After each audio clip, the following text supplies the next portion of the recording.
Olá, tudo bem? O tema de hoje é muito importante.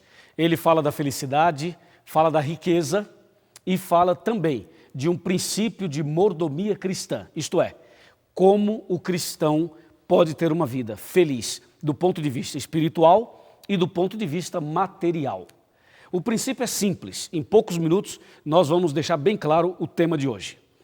Salmo 24, verso 1, diz assim: Ao Senhor pertence a terra e tudo o que nela se contém, o mundo e os que nele habitam. Aqui está o princípio. Quando o homem nasce, quando o ser humano nasce, não traz nada. A gente vem para esse mundo sem nada. E quando a pessoa começa a crescer, estudar, trabalhar e construir alguma coisa, conquistar alguma coisa, o homem acha que é dono de alguma coisa. Acha que é dono do terreno, da casa, do apartamento, do prédio, não é verdade? Acha que possui bens e os homens passam a vida inteira se degladiando, discutindo, lutando e às vezes tem até mortes e agressões e uma série de coisas, tudo por causa do dinheiro e devido ao desejo desenfreado da prosperidade, da riqueza e da posição. Mas a Bíblia nos chama a atenção para um fato muito importante. Tudo que há neste mundo pertence a Deus. Vamos analisar algumas coisas. Você tem carro? Talvez sim. Eu pergunto, de quem é esse carro? É seu? Como ele surgiu? Foi a empresa que teve a ideia e acabou fazendo tudo isso porque a empresa é muito boa, não sei o quê, não sei o quê. Quanto você paga para ter um carro? Quanto custa um carro 0 quilômetro? Bom, depende do carro, depende da marca, tudo isso. Mas não é barato. Agora pensa um pouquinho. Para um carro existir, o homem teve que usar borracha, alumínio, ferro, não é verdade? Plástico e outros materiais mais. Matéria-prima, várias matérias-primas, para que o carro pudesse existir. Mas de onde vem a matéria-prima para fazer um carro? Vem da terra. Não vem da terra? Tudo que é usado para fazer um carro vem da terra. E quem fez a terra? Foi Deus.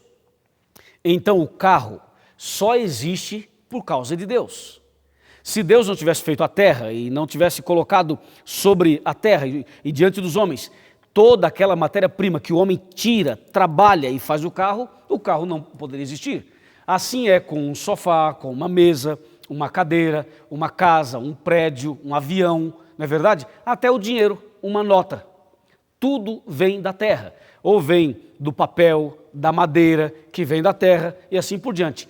A Bíblia diz, tudo que existe, ao Senhor pertence a terra e tudo o que nela se contém. Percebeu? Diante desse princípio de que tudo pertence a Deus, tudo é de Deus, nós temos que entender uma coisa a mais. Quando o homem acha que é dono de alguma coisa, quando o homem toma posse de algum bem material e acha que ele é dono desse bem material, ele quebra um princípio bíblico. Há na Bíblia um princípio que diz assim: antes de uma pessoa cometer um determinado pecado, vem a cobiça. Antes do ladrão roubar um relógio, ele cobiça. Antes de um homem praticar um adultério, ele cobiça. Normalmente a cobiça vem antes. O desejo de possuir alguma coisa vem antes. A Bíblia fala da cobiça e fala também do egoísmo. O homem possui alguma coisa, ele cobiça e muitas vezes consegue possuir alguma coisa. E depois ele se apodera daquilo e acaba se tornando um grande egoísta. E o egoísmo impede a salvação das pessoas. Você lembra o que está escrito em Mateus 19? Quando Jesus teve um encontro com o jovem rico. E o jovem rico perguntou a Jesus: Senhor, eu me sinto perdido.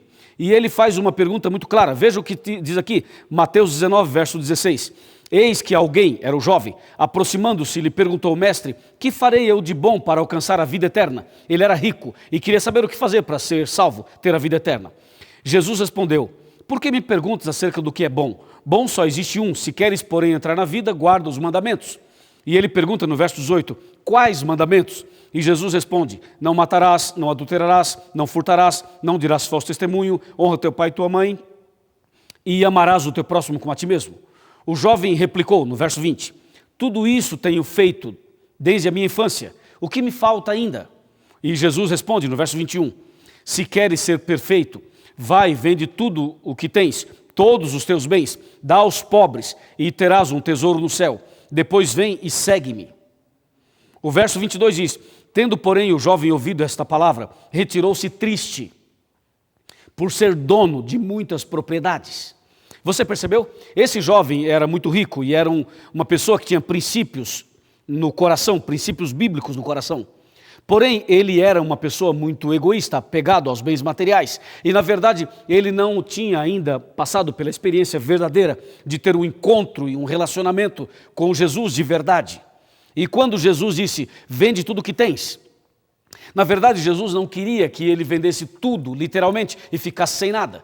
Jesus queria que ele colocasse Deus em primeiro lugar e o relacionamento com Jesus em primeiro lugar. E depois as outras coisas seriam acrescentadas.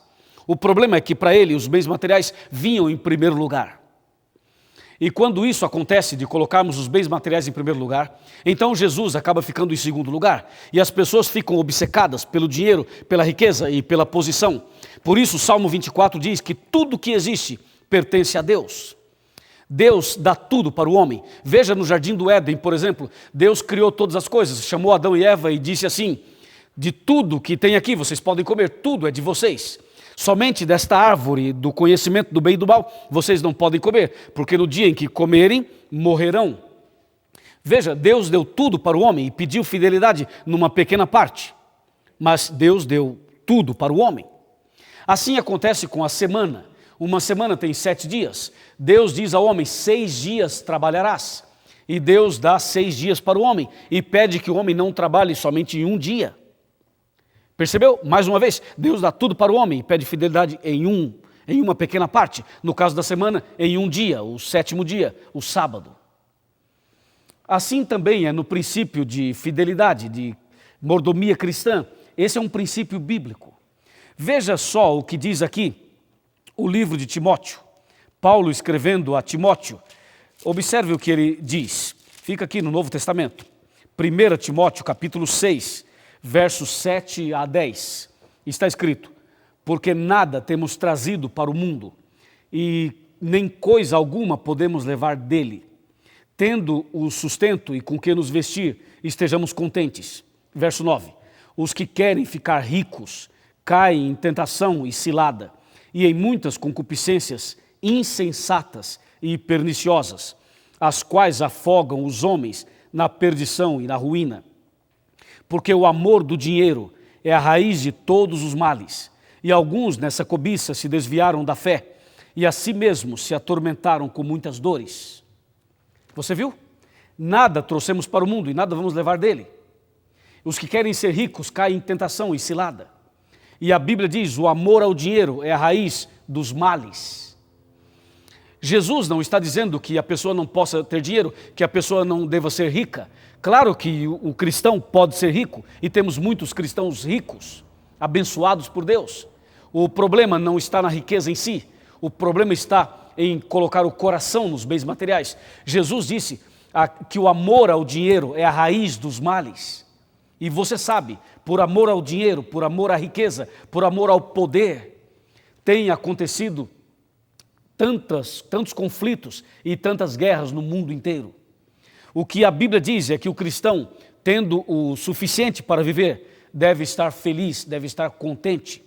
É o que diz a Bíblia em 1 Timóteo 6, de 7 a 10. Deus dá tudo para o homem. Agora tem uma pergunta curiosa. Pastor, alguém pergunta, e o dízimo? Como fica o dízimo? Ora, o dízimo é bíblico, está aqui em Malaquias. Malaquias é o último livro do Velho Testamento. Malaquias 3, de 8 a 10. Há uma pergunta no verso 8, diz assim, roubará o homem a Deus? Todavia vós me roubais e dizeis, em que te roubamos?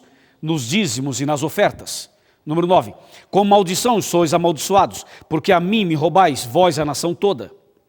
Verso 10, trazei todos os dízimos à casa do tesouro, para que haja mantimento na minha casa, e provai-me nisto, diz o Senhor dos Exércitos. Se eu não vos abrir a janela dos céus, e não derramar sobre vós bênção sem medida, e por vossa causa repreenderei o devorador, para que não vos consuma o fruto da terra, e a vossa vide no campo não será estéril, diz o Senhor dos Exércitos. Número 12. Todas as nações vos chamarão felizes, porque vós sereis uma terra deleitosa, diz o Senhor dos Exércitos. O dízimo é bíblico e é santo. Jesus diz aqui, através de Malaquias, roubará o homem a Deus? O homem pode roubar a Deus? Sim, é possível. Como? Quando o homem não devolve o dízimo e as ofertas. A palavra dízimo dá a ideia de 10. A palavra dízimo é a 10ª parte. Deus dá tudo para o homem e pede a 10ª parte. A 10ª parte do salário mensal ou semanal ou quinzenal, conforme você recebe, conforme você entende que pode devolver o dízimo. Agora presta atenção, não é pagar o dízimo. Você não está pagando uma prestação, você não está pagando nada. O dízimo simplesmente não é meu e não é seu. O dízimo é de Deus. E o que temos que fazer? Devolver o que é de Deus. Quando o homem retém o que é de Deus e não devolve, ele está roubando a Deus. E sabe o que diz a Bíblia sobre isso? Um dos 10 mandamentos, o 8º mandamento diz, não furtarás. Quando uma pessoa não devolve o dízimo, ela está furtando a Deus, ela está roubando a Deus. E você sabe, as pessoas que roubam, elas não serão salvas. Por isso, a Bíblia diz, roubará o homem a Deus? E ela mesma responde, sim, é possível, nos dízimos e nas ofertas. Nós cristãos devolvemos o dízimo. Eu, pastor Luiz, também devolvo o meu dízimo. E para que serve o dízimo? O dízimo é para a pregação do evangelho, exclusivamente. O dízimo não é para outro tipo de atividade, mesmo atividades relacionadas à caridade e ação social. O dízimo não é para isso. O dízimo não sou eu que administro, não sou eu que digo, meu dízimo hoje vou dar para uma família, ou meu dízimo hoje eu vou dar para um amigo, ou esse dízimo vou entregar para uma pessoa que está construindo uma casa. Não sou eu que administro. A Bíblia diz no verso 10, trazei os dízimos, todos os dízimos, à casa do tesouro. A casa do tesouro é a igreja. A casa do tesouro é a tesouraria da igreja. Devemos devolver o dízimo na igreja e a igreja saberá usar o dízimo para a pregação do evangelho. Agora eu faço uma pergunta a você. Você acha que Deus precisa do dízimo? Você acha que Deus precisa do dinheiro, do seu dinheiro? É claro que não. Deus não precisa do seu dinheiro. Deus não precisa dos bens materiais de ninguém. Para terminar a pregação do evangelho, Deus pode terminar usando as pedras, usando os passarinhos, usando outro tipo de pessoa, outro tipo de coisa. Ele pode concluir a pregação. Mas por que Deus pede o dízimo? Aqui tem uma coisa muito séria. Quando Deus pede a você que devolva o dízimo, é uma bênção de Deus na vida do doador, na vida do cristão. Porque devolver o dízimo é um exercício que vai mudar o coração da pessoa, vai quebrar o egoísmo dela, vai quebrar o seu próprio ego e vai mostrar à pessoa que ela não pode ser apegada, não pode se apegar ao bem material, ao dinheiro, às coisas desse mundo, entendeu? Porque depois que uma pessoa vem a falecer, vem a óbito, ela não leva nada do que guardou. O dinheiro do banco, o carro, a casa, os bens materiais ficam aí. E finalmente, quando Jesus voltar, depois do milênio, tudo isso será queimado. Então, por que Deus pede o dízimo? Deus pede o dízimo exatamente por isso. É um princípio de conversão, de fidelidade. É um princípio de cristianismo, de relacionamento. E Deus, enquanto pede o dízimo para os cristãos, Ele dá a chance aos cristãos de passarem por uma conversão. E ao mesmo tempo, esse dinheiro é usado para a pregação do evangelho, para bíblias, para evangelismos, para conferências, para a pregação do evangelho. Veja, esta pregação agora, esse DVD, esse material que está sendo usado para pregar o evangelho, ele só é possível porque o dízimo foi devolvido por alguém e eu estou aqui, eu sou mantido também pelo dízimo e por isso posso pregar o evangelho a você. Você entende? O dízimo é para a pregação do evangelho e eu não tenho nenhum tipo de problema em dizer isso a você. Agora entenda, o que Deus quer não é a quantidade, é a qualidade. O seu dízimo pode ser 1 milhão, pode ser 500 mil, pode ser 100 mil, pode ser R$1.000, pode ser R$1 ou 1 centavo. Deus não está preocupado com a quantidade em si, e sim com a qualidade. Isso que Deus quer. Na verdade, o que Deus quer é o coração. Ele fala, filho meu, dá-me o teu coração. E por isso, quando nós devolvemos o dízimo, nós estamos dando junto com o dízimo o nosso coração. Esse é um ponto importantíssimo da Bíblia. E agora escute uma coisa. Deus está nos ensinando um princípio de fidelidade. Mas a fidelidade não é só na questão material, do dinheiro. Deus quer fidelidade, sim, nos bens materiais, claro, nas ofertas e nos dízimos. Devemos devolver o dízimo, que é a 10ª parte. E também devemos devolver ou dar a oferta. A oferta não tem uma quantidade, não tem uma porcentagem definida pela Bíblia. Algumas pessoas fazem um pacto e devolvem 10% de dízimo e 10% de pacto. Outros devolvem 5% de pacto. E outros devolvem mais ou menos de pacto. É uma oferta, a oferta fica por sua conta. Você decide o quanto você vai dar de oferta. Mas o dízimo é a 10ª parte. Isso é bíblico e não se negocia. Agora, além disso, Deus quer que você cuide também, não apenas dos bens materiais, mas do templo do Espírito Santo, que é o seu corpo. É preciso cuidar do templo do Espírito Santo. É preciso também cuidar do tempo. O nosso tempo deve ser dedicado a Deus com mais qualidade. Veja, é o templo, o tempo, o tesouro que envolve dízimos e ofertas. Deus quer isso de cada um de nós. E também Deus quer o nosso talento, os nossos dons, todos para a sua honra e a sua glória. Em outras palavras, Deus está convocando você para ser um parceiro, um discípulo, um missionário, um evangelista na pregação do Evangelho. É isso que Deus está pedindo. Desde que eu conheci a verdade, eu comecei a devolver o dízimo.